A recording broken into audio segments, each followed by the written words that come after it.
People whose digital footprint ruined their lives. What did you do? I did unspeakable things at a house party and I don't think I can go to college now because of it. Last month my best friend and I got invited to this massive house party during homecoming weekend. I always steer clear of parties just to avoid any potential bullying because unfortunately I was a bigger person. My friend on the other hand was skinnier, so she had nothing to worry about. Keep that in mind. My friend is the kind of person who is freakishly obsessed with maintaining her weight. Her philosophy is to not work out much but to focus on the vitamins and food she eats. She knows all about intermittent fasting, taking supplements like Abialide to curb her appetite, and does a biphasic sleep schedule to make sure she gets proper sleep to walk more during the day. Yeah, the whole kit and caboodle. So when a skinny girl wants to go to a party, they're obviously gonna have a better experience than someone such as me. But I actually had nothing better to do, and I'm a bit of a masochist, so I went with her to the party. There's 2 rules at our high school parties. The male to female ratio is 1:4. So typically, what you'll find is a bunch of guys waiting outside the house to join a group of girls to get in the party. As a girl, you just want to get through the desperate crowd of guys like they're shoe shiners in a mall. So when we approached the party, a couple guys immediately pounced on my friend but started hesitating with me. Suddenly all these desperate men just didn't care that much about getting in anymore.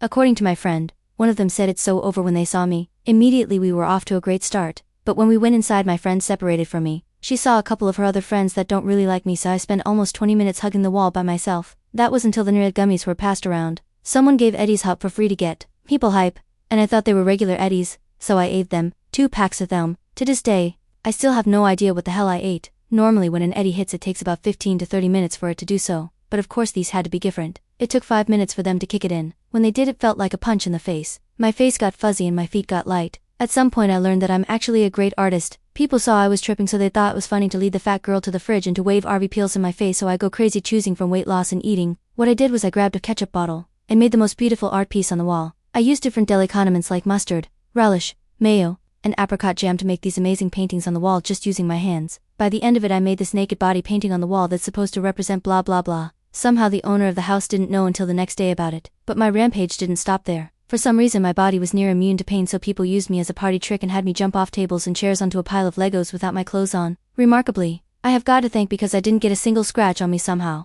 I did just get a bunch of Lego markings from them sticking onto my skin. But the thing that happened next, I truly never happened at all. My body was on fire and I needed to pee somewhere. People pushed me in the directions of the bushes to go pee like I was the family dog. So that's what I did.